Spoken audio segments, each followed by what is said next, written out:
Estamos estudando o livro de Jó e na lição de hoje aprenderemos sobre quem foi Zofá, sua origem e doutrina. Encerraremos o ciclo dos diálogos que iniciou no capítulo 4 e estende-se até o capítulo de número 31. Por fim, finalizaremos respondendo a seguinte pergunta: o justo não passa por tribulação? Será se não passa mesmo? Vamos juntos aprender a palavra de Deus. Fique comigo até o final.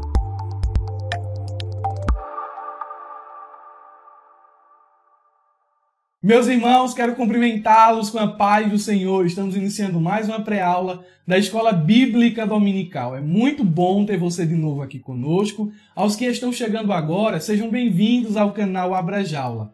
Peço a sua oração e a sua compreensão caso durante a ministração dessa pré-aula a minha voz venha a falhar ou eu fique tossindo. Faz mais ou menos 7 dias que estou doente, por isso minha voz está um pouco cansada e eu estou um tanto afadigado. Mas Jesus tem nos dado vitória e eu não poderia deixar de estar aqui com vocês para compartilhar algumas verdades da palavra de Deus. Quero informá-los que o subsídio que estou utilizando está disponível na descrição do vídeo. Tem um linkzinho azul aí embaixo, corre lá, clica, faz o download desse material. Está uma bênção e é de graça. Os irmãos nos ajudam inscrevendo-se em nosso canal, ativando o sininho para receber as notificações e deixando seu like. Compartilhe boas coisas, compartilhe boas novas. A lição de hoje é a lição de número 8 e ela será ministrada no dia 22 de novembro de 2020. E o assunto da lição é a teologia de Zofá. O justo não passa por tribulação? Já fazem algumas semanas em que estamos estudando o drama de Jó sob a ótica de seus amigos. Desde o capítulo 4, a tragédia, a calamidade que bateu na porta do patriarca vem sendo um motivo de uma calorosa discussão teológica. Elifaz foi o primeiro amigo de Jó a discursar. E em sua preleção, ele disse que o homem ímpio que semeia maldade colhe isso mesmo. E ele estava acusando Jó de pecado. Jó, tu estás colhendo aflição porque tu tens semeado maldade. Depois Bildade, o segundo a discursar, disse: Jó, os teus filhos morreram porque estavam em pecado. Deus castigou eles justamente e a morte dos teus filhos deve ser um exemplo para você, Jó. Se você confessar os seus pecados, prosperará novamente. Mas se não confessar, morrerá igual aos seus filhos. Aí agora vem Zofá, olha para o homem moribundo que está de luto, chorando a morte dos 10 filhos, doente, né? Moribundo está doente. E diz assim: Deus está te castigando muito menos do que o que tu merece. Por quê? Porque o justo, Jó, o justo não sofre tribulação. Perceba que a teologia, a doutrina,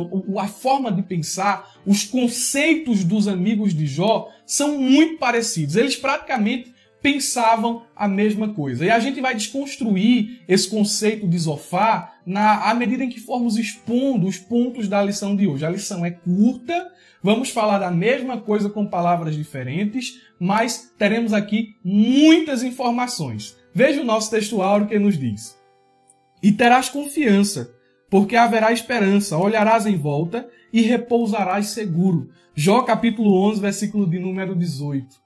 Isolando o texto, fica uma coisa muito bonita, né? Fica um versículo, que versículo lindo, olha só: terás confiança, haverá esperança, olharás em volta e repousarás seguro. Mas a gente não pode tirar um texto do seu contexto. É por isso que aqui no subsídio, dentro do texto áureo, eu coloquei o contexto desse versículo. E o contexto aqui do texto escolhido pelo autor da lição como texto áureo mostra toda a estrutura teológica do pensamento de Zofá. Veja o que é que diz. Jó capítulo 11, versículo 14 ao 18, eu coloquei aqui na versão NVT. Diz assim: Livre-se de seus pecados e deixe toda a maldade para trás. Ou seja, para Zofá, assim como para Elifaz e Bildade, Jó estava em pecado. E Zofá está aconselhando ele aqui, dizendo o seguinte: olha, confesse, deixa o teu pecado, livra-se das tuas culpas, confessa o que tu fez.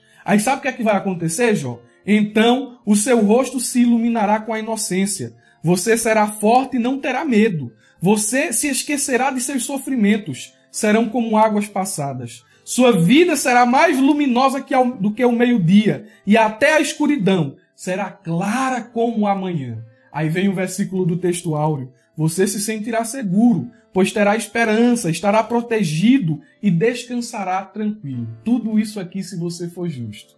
Em outras palavras, Zofá estava dizendo: Jó, o justo não passa por tribulação. Se você confessar a sua maldade, certamente você vai prosperar. Uma teologia baseada na meritocracia. Se eu estou andando certo, Deus vai ter a obrigação de me abençoar. Se eu estou sendo santo, todas as coisas têm que dar certo.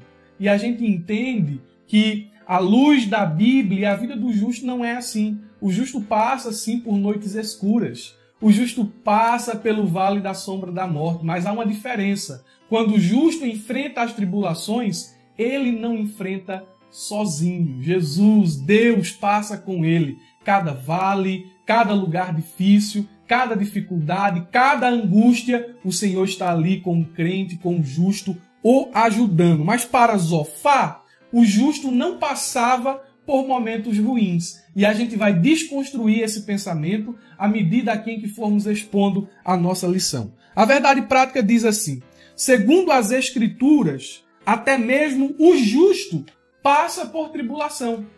É uma afirmação daquilo que já começamos a expor. Tribulação significa aflição, tormento, adversidade, angústia, grande luta. E o justo passa por todas essas coisas. Jesus ele disse em João 16,36, no mundo vocês terão aflição.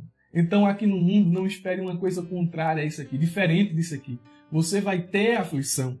Olhando para a história de Jó, nós aprendemos, e nota isso aqui, porque essa informação é uma informação comum, simples, mas muito elucidadora. Olhando para a vida de Jó, nós aprendemos que o justo, apesar de orar, apesar de andar em sinceridade, ele passa por momentos difíceis. Ele fica doente. As portas se fecham diante dele. Olhe Jó capítulo 1, versículo 1. Ele era justo, temente, se desviava do mal. O versículo 5, a Bíblia vai dizer que ele se levantava de madrugada para erguer altares, para orar, para oferecer sacrifícios. Mas mesmo assim, a dificuldade bateu em sua porta. Portanto, a vida de Jó era uma prova indiscutível que Zofá, Elifaz e Bildade estavam equivocados em sua teologia. E diga-se de passagem, uma teologia extremamente perigosa. E no desenvolvimento dos tópicos a gente vai aprender por quê. O ponto central nos diz assim. O ponto central é uma confirmação da verdade prática. O justo passa por tribulação. E olha o que é que diz o Salmo 34 e o verso 19. Anote essa referência. Muitas são as aflições do justo, mas o Senhor o livra de todas. O justo vai passar por aflição, mas Jesus vai estar lá. Quando Daniel entrou na cova, a mão de Deus foi com ele. Quando Sadraque, Mesaque e Abednego passaram ali pela fornalha de fogo, eles não foram sozinhos. O quarto homem estava lá. Quando José foi levado à cisterna, à cova, da cova a escravo à casa de Potifar, da casa de Potifar à prisão, a Bíblia vai dizendo, e o Senhor estava com José. O Senhor era com José. Todas as vezes que um justo está passando por dificuldades, ali está uma oportunidade de ele provar a providência de Deus. Perceba que Paulo, no seu primeiro julgamento, ele disse assim, olha, eu esperava, parafraseando, que os irmãos viessem participar do meu julgamento. Eu esperava que teria aqui uma multidão, que a igreja se reuniria e estaria aqui em meu favor, me assistiria, oraria aqui por mim, estaria do meu lado me incentivando, me dando força, mas ninguém veio. Agora tem uma coisa, o Senhor esteve presente. O Senhor me assistiu. Então muitas podem ser ou serão as aflições do justo, mas há um Deus no céu que está cuidando. Há um Deus no céu que livra. Há um Deus no céu que é providência. Se agarra a esta palavra neste momento. Deus é providência. As aflições são muitas, mas o Senhor vai te livrar de todas. Isso não quer dizer que você não vai passar por momentos difíceis, mas quer dizer que no meio dos momentos difíceis você enxergará uma porta aberta do céu. Bendito seja o nome de Jesus. O autor da lição, ele dividiu esta temática em 3 proposições. O primeiro tópico diz assim: Deus se mostra sábio quando aflige o pecador. O segundo, a conversão como resposta à aflição. E o terceiro, ele coloca o seguinte: Deus julga e castiga os pecadores. Dentro do subsídio, eu trouxe aqui pelo menos 5 ou 4 pontos. O primeiro, informações introdutórias. Temos aqui algumas informações introdutórias. O segundo, as acusações de Zofar contra Jó. Aqui vai ser uma análise, um resumo dos discursos de Zofar. O terceiro, isso aqui é muito importante, os perigos da doutrina de Zofar. Essa teologia deve ser rejeitada. E por último, eu enumerei aqui algumas lições práticas falando acerca da tribulação à luz do Novo Testamento. Então vamos começar pelas informações introdutórias. E como sempre, desde a lição de número 6, eu coloquei aqui o seguinte: quem foi Zofar? Bem, seu nome no hebraico significa peludo ou áspero. Puxa-se mais para essa última expressão aqui, áspero, porque essa palavra asperidade é o que marca os discursos desse amigo de Jó. Dos 3, ele foi o mais áspero, o mais iracundo. Zofar era naamatita, palavra que deriva do nome Naama, cujo significado é agradável, doce. Era o nome de uma descendente de Caim, filha de Lameque, e Zilá, irmã de Tubal-Caim, conforme Gênesis capítulo 4, versículo 19 e 22, e Josué capítulo 15, versículo 41.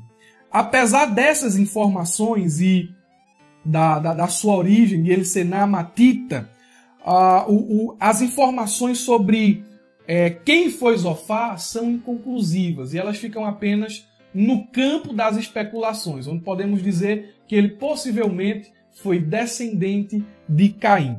Com relação aos seus discursos, encontramos aqui pelo menos 3. Os irmãos sabem que hoje estamos encerrando o ciclo dos diálogos, que iniciou lá no capítulo 4 e estendeu-se até o capítulo de número 31. São os registros dos discursos dos amigos de Jó. Primeiro, Elifaz falou, depois Jó respondeu, aí veio Bildade falou, Jó respondeu, Zofar falou, Jó respondeu. E assim se repetiu até o capítulo de número 31. E eu tenho aqui essa tabelinha que tenho mostrado aos irmãos em todas as aulas. Hoje estamos encerrando. Vejam aqui, essa parte em amarelo são os discursos de Zofar. E no primeiro discurso, trazendo uma síntese aqui, no primeiro discurso, Zofar ele ataca Jó com palavras furiosas, sarcásticas e procura repreendê-lo. Capítulo de número 11. No segundo discurso, Zofar ele é mais duro, ele é mais cruel do que no primeiro. Sua mente está enfurecida, ele parece que fala com raiva. Capítulo de número 21. E o terceiro discurso, Zofar, ele diz que Jó estava em dívidas e ele precisava prestar contas com Deus. Nesse terceiro discurso aqui, que é o capítulo 27, versículo 13 ao 23, há uma divergência de pensamento, porque algumas pessoas atribuem essas palavras a Jó e outros atribuem essas palavras a Zofar. Eu particularmente creio que o versículo 13 ao versículo de número 23 do capítulo 7 é o terceiro discurso de Zofar, mas há quem diga que são palavras de Jó. Apenas essas informações para que você tenha um pré-conhecimento introdutório da lição. Olhando aqui para os discursos de Zofar, nós podemos enumerar algumas acusações. Eu disse que ele foi o mais duro dos 3 amigos que discursou acerca da situação de Jó. Ele emitiu sua opinião sobre aquilo que Jó estava vivenciando. E quando ele fala, ele revela aquilo que ele acredita. Quando ele discursa, ele mostra aquilo que está dentro do coração. Então, um homem, quando fala, quando discursa, geralmente ele expõe aquilo que a sua alma acredita, aquilo que o seu espírito está agarrado. E olhamos aqui para a teologia de Zofá. Eu enumerei aqui pelo menos 6 acusações que Zofá faz contra o patriarca Jó. A primeira delas, a primeira acusação, Zofá, ele acreditava piamente, assim como ele faz em Bildade, que Jó era culpado. Jó estava em pecado, conforme Jó capítulo 11, versículo 1 ao 4.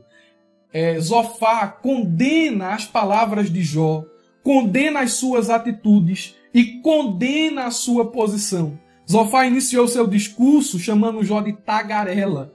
Olha o que diz o texto. Será o caso de as tuas parolas fazerem calar os homens? Jó, o teu discurso não serve de nada. As tuas palavras são enganosas e no teu coração não há sabedoria. Tu é culpado. E a melhor coisa que tu pode fazer, Jó, é confessar os teus crimes, confessar as tuas transgressões. É a primeira acusação presente no discurso de Zofá. Jó, tu és culpado. A segunda acusação é que Jó não tinha conhecimento de Deus. Zofá, acertadamente, ele vai dizer que Deus é todo sábio, que a Deus pertence todo o conhecimento. E ele diz que Deus, olha Jó, você não vai achar uma explicação para isso que você está passando, porque Deus é muito sábio, Deus não erra naquilo que ele faz, e até aí Zofá estava certo. Mas Zofá se coloca como conhecedor da sabedoria de Deus e aplica o seu entendimento de forma errada. Né? Tenta humilhar Jó, dizendo assim, tu não conhece nada. Jó, tu não tem conhecimento de quem é Deus. Agora eu tenho. É o que está presente no versículo 5 ao versículo de número 12 do capítulo 11. Zofá faz a citação de um provérbio para evidenciar que, segundo a sua visão, Jó não tinha conhecimento de Deus. Olha o que diz aqui o versículo na versão corrigida. Jó capítulo 11, versículo de número 12. Zofá está acusando Jó de ser ignorante, de não ter conhecimento de Deus. É a segunda acusação.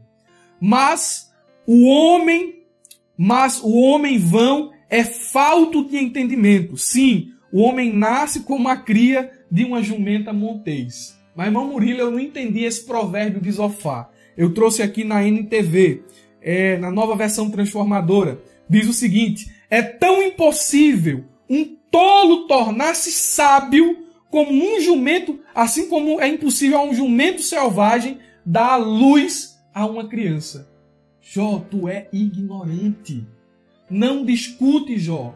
Fica calado, é o melhor que tu faz. Tu não tem conhecimento de Deus. Nós estamos discussando aqui, Jó, nós falamos aquilo que entendemos. Era o que Zofá estava falando, mas tu fala sem sabedoria.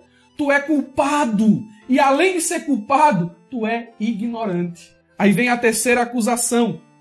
Jó era perverso e o seu triunfo seria transitório. Jó, tu não vai ter vitória.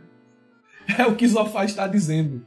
As tuas conquistas serão enganosas, Jó. Olha, Jó, eu vou dizer uma coisa a você, Jó. Esse discurso aqui, essa acusação está presente no capítulo 20, versículo 4 ao versículo de número 11. E perceba, de acordo com Zofá, quanto mais o homem perverso ele eleva-se em seu sucesso, maior será a sua queda quando lhe sobrevier o julgamento. Aí ele diz isso, quando isso ocorrer, seguirá esgoto abaixo como seu próprio esterco.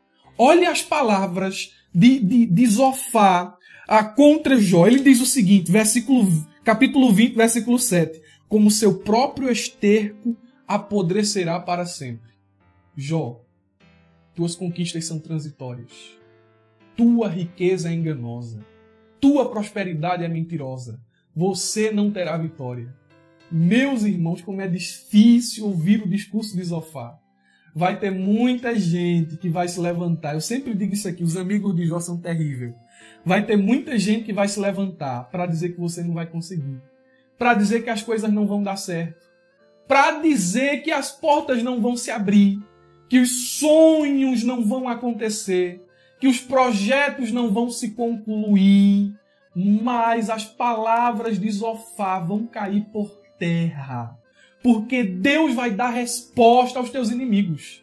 Recebe essa palavra em nome de Jesus? Zofá está dizendo, as conquistas serão transitórias, e o Senhor está dizendo, as portas se abrirão e as vitórias serão concretas. Glória seja dada ao nome de Jesus. A resposta que Deus vai dar aos teus acusadores, a resposta que Deus vai dar aos teus inimigos, serão obras concluídas, serão portas abertas, serão sonhos realizados, será uma vida restaurada. Bendito seja o nome de Jesus, porque no final de tudo, a resposta que Deus deu a Jó e aos amigos de Jó foi tudo em dobro para o patriarca.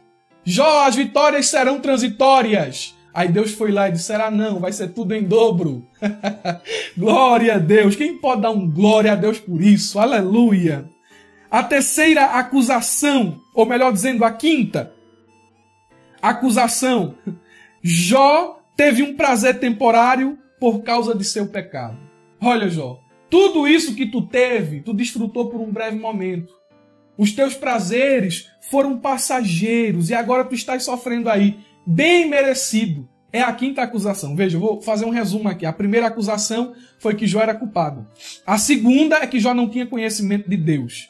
A terceira é que o triunfo de Jó seria transitório. E aqui, bem corrigindo, estamos na quarta. Jó teve um prazer temporário por causa do seu pecado. Zofá, ele se utilizou da imagem de uma pessoa comendo. E ele queria deixar claro aqui pelo menos duas coisas. Aquilo que o perverso ele engolir, o fará adoecer. E também tirará dele o desejo pelas coisas boas da vida. Isso está em Jó capítulo 20, versículo 12 ao versículo de número 19.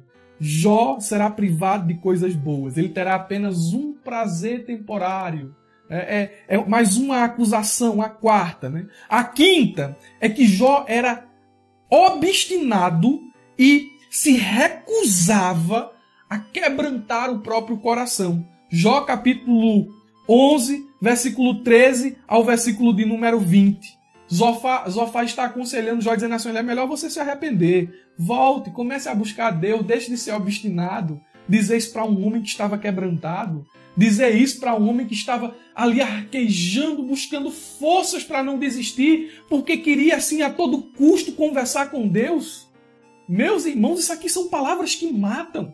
Você vê aquela pessoa com sinceridade buscando a Deus, dizendo assim, rapaz, tu é um pecador obstinado, tu é um miserável. Amigos de Jó, que coisa difícil. E por fim, nós temos aqui uma sexta acusação.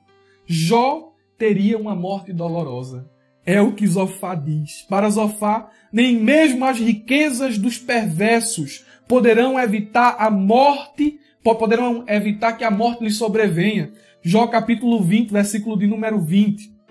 Enquanto o perverso ele desfruta de sua prosperidade, ele sentirá aflição, tribulação e a ira consumidora de Deus sobrevirá na vida dele. É o que diz Jó capítulo 20, versículo 23, palavras de Zofá. Mandará sobre ele o furor da sua ira. Isso aqui, Jó, é a ira de Deus que está sendo derramada sobre a tua vida. Aqui é uma síntese dos discursos de Zofá, das acusações deste homem.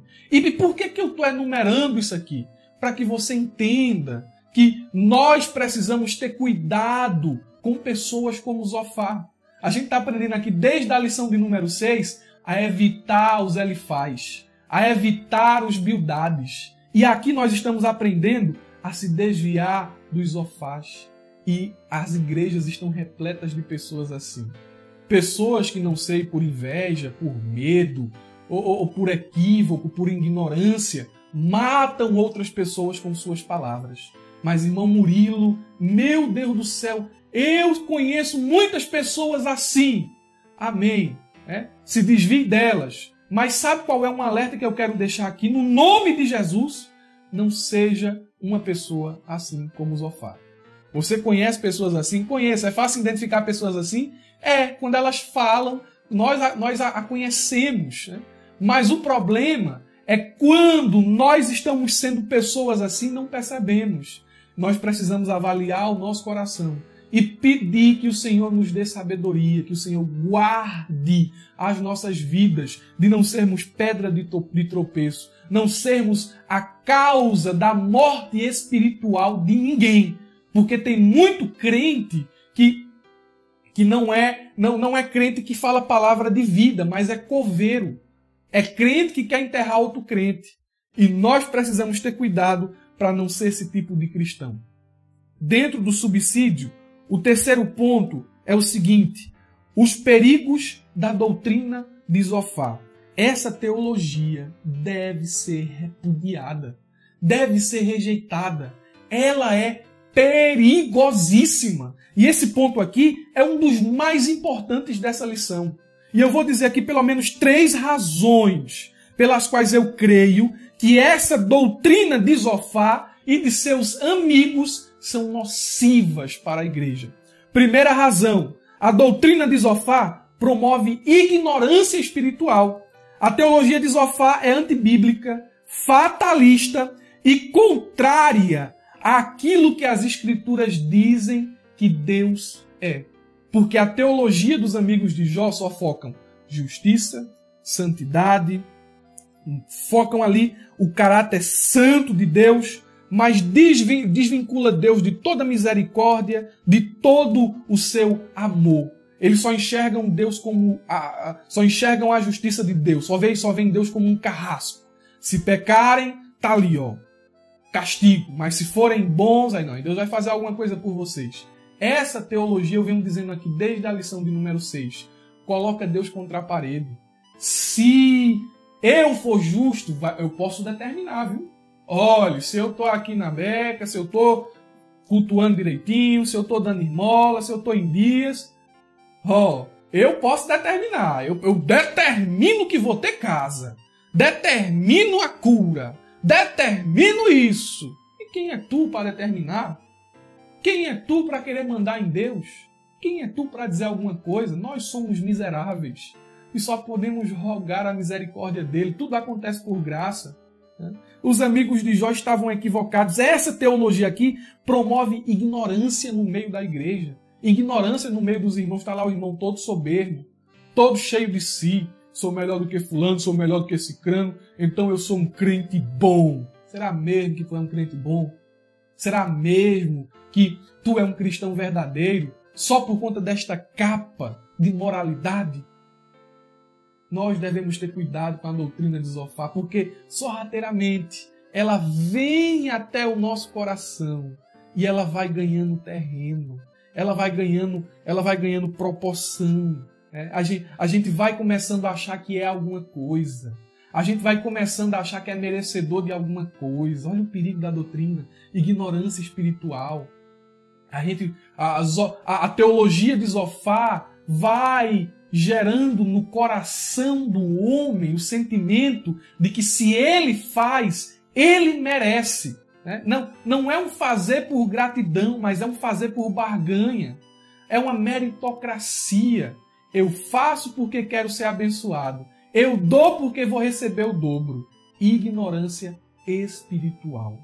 Nós devemos ter cuidado com isso aqui. Não é só uma ignorância espiritual no sentido do meu culto, mas também é uma ignorância espiritual no sentido de quem eu estou cultuando.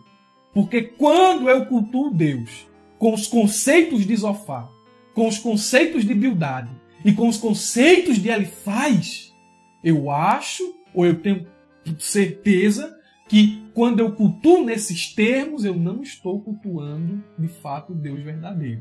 Estou cultuando outra pessoa.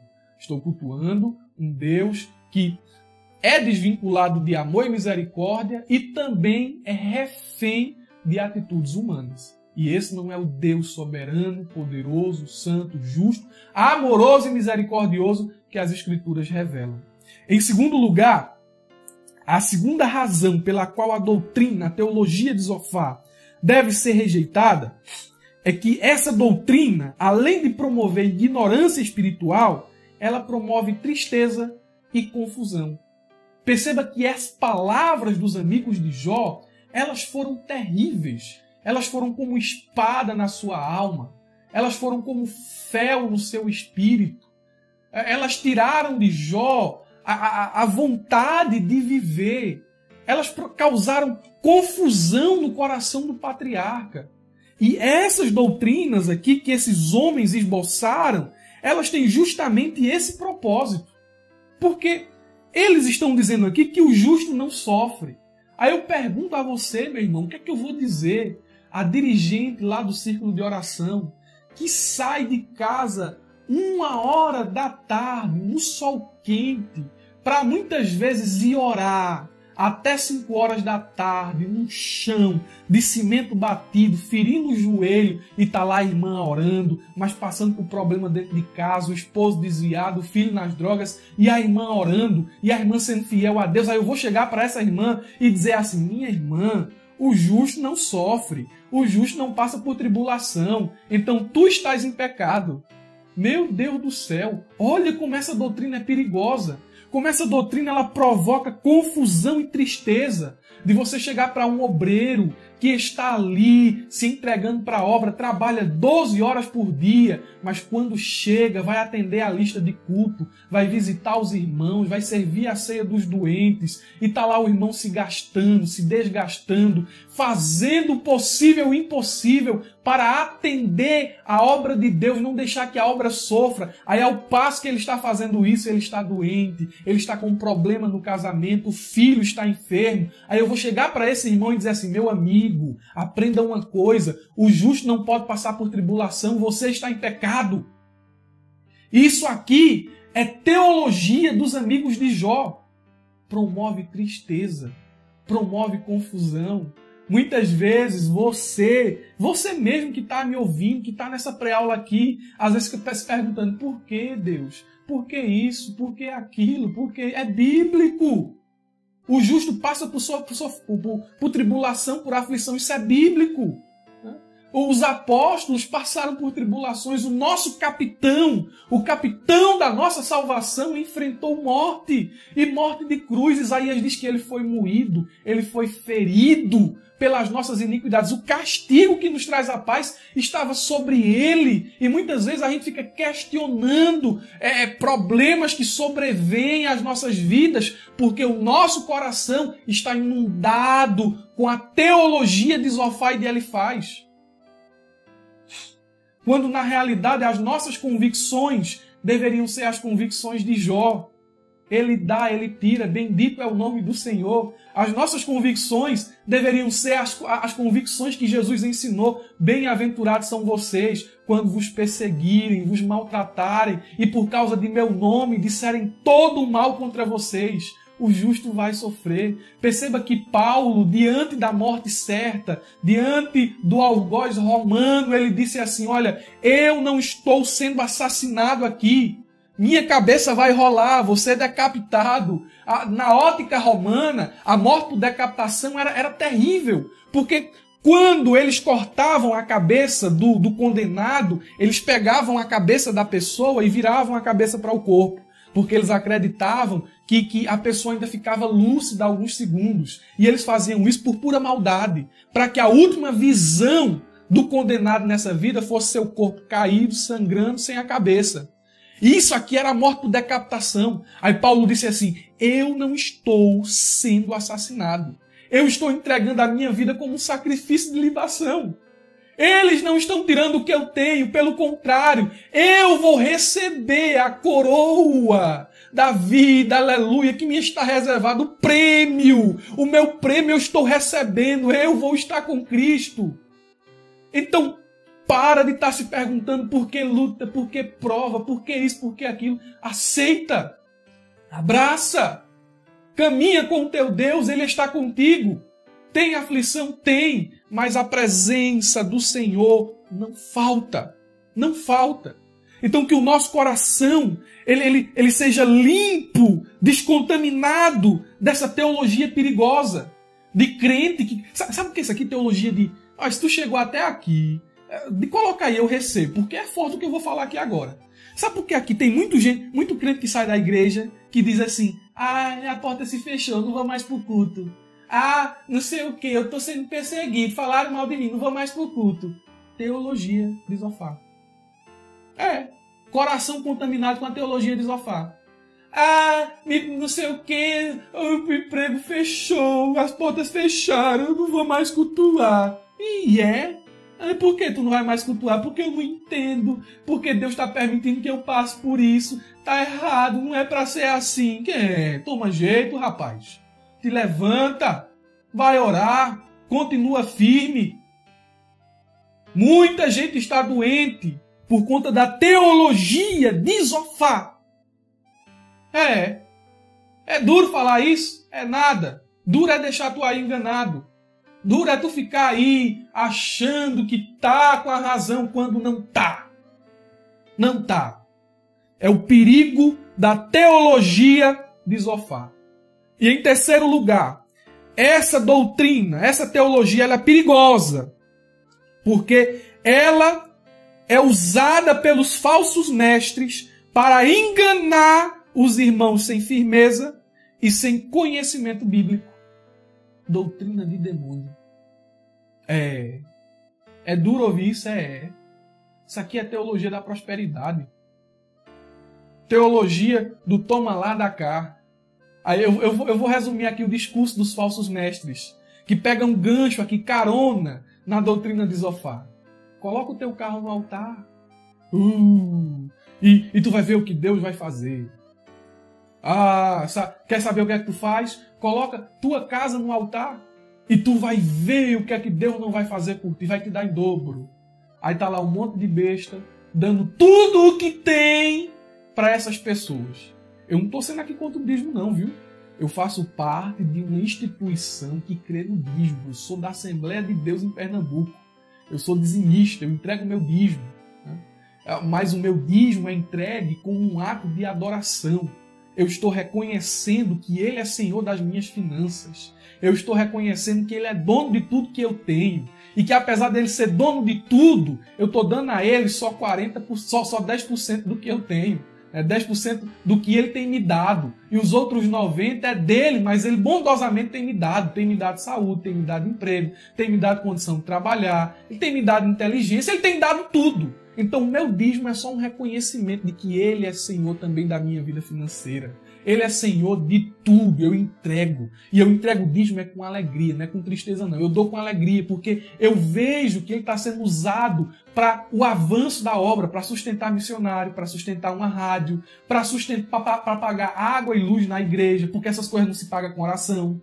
Isso não se paga com oração. Você não vai chegar lá, venceu a luz. Aí você não vai chegar lá na Compesa ou na Celp e dizer assim, olha, eu não tenho aqui o dinheiro de pagar o papel, mas eu vou fazer uma oração. Deus bendito e eterno. Não, isso aqui se paga com a contribuição da igreja.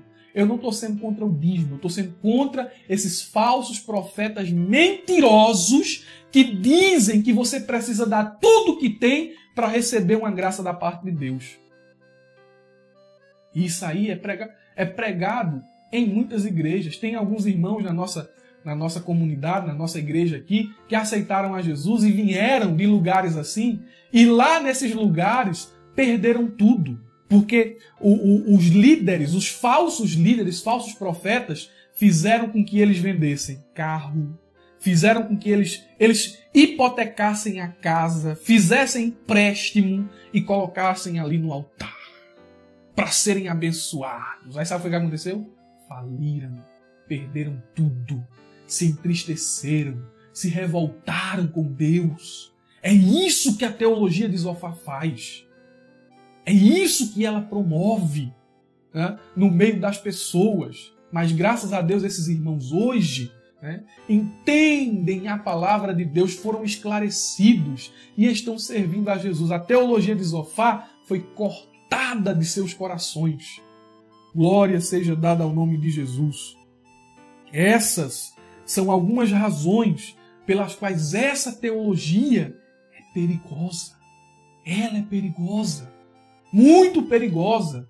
Cuidado para não estar no teu coração um espaço reservado para os conceitos de Zofar.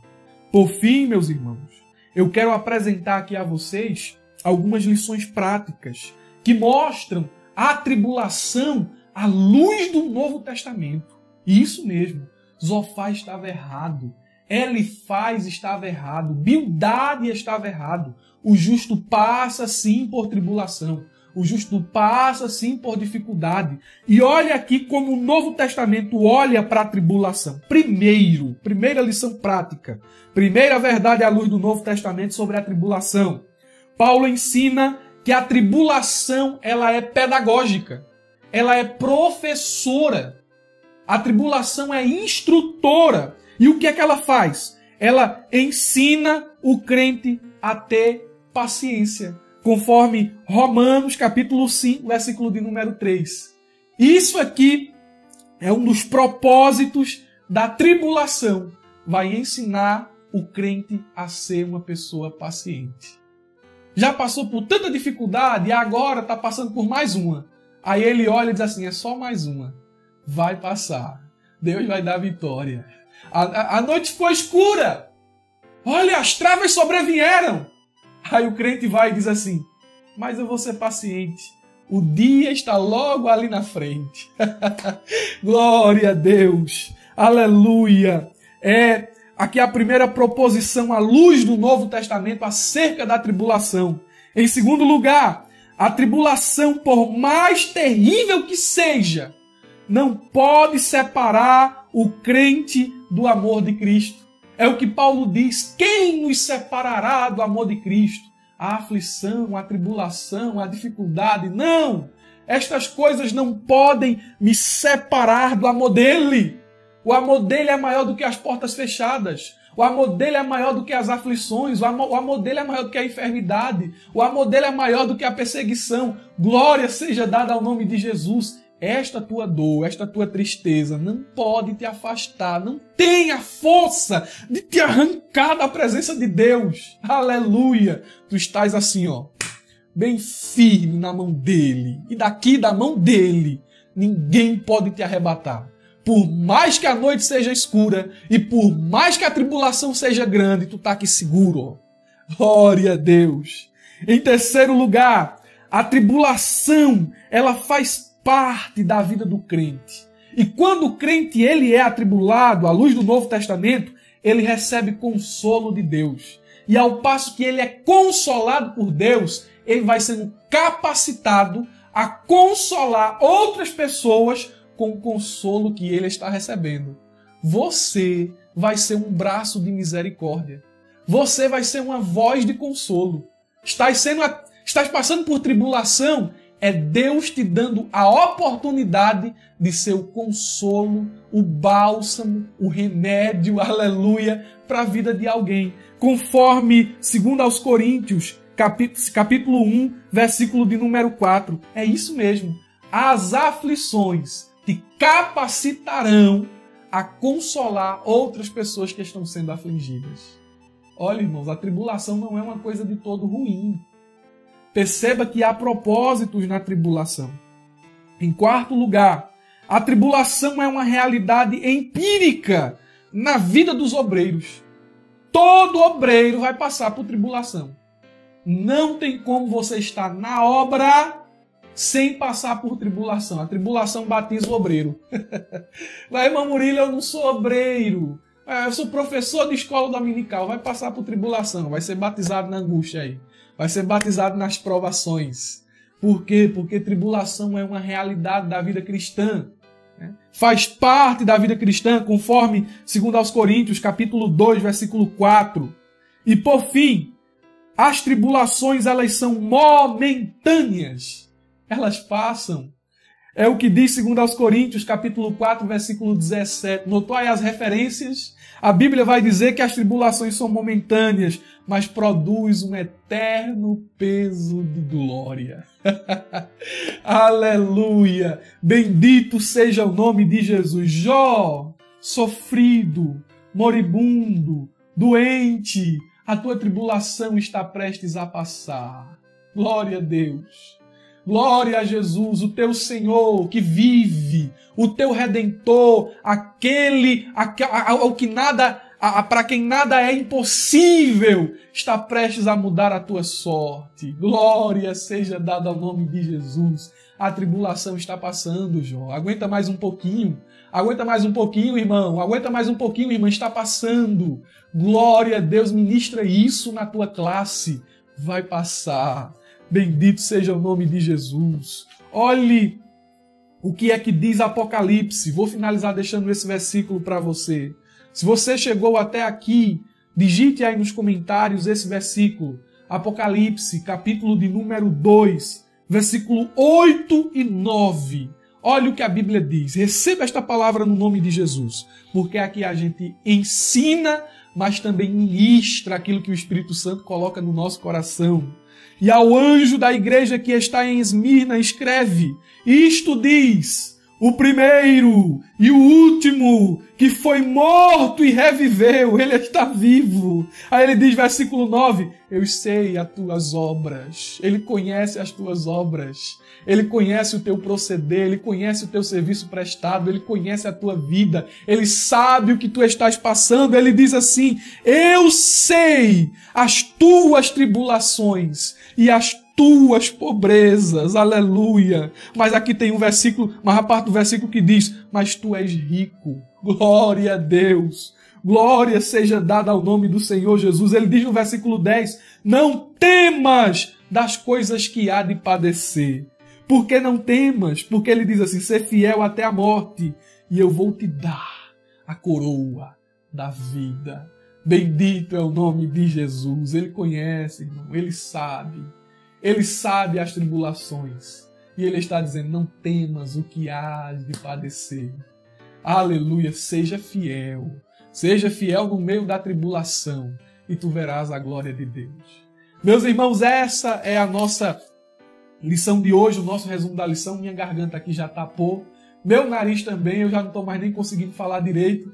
Vamos encerrar por aqui. Mas eu quero externar a minha alegria e lhe desejar um ótimo fim de semana, uma aula abençoada, né? E que Deus lhe abençoe. Compartilhe boas coisas, compartilhe boas novas, abra a jaula.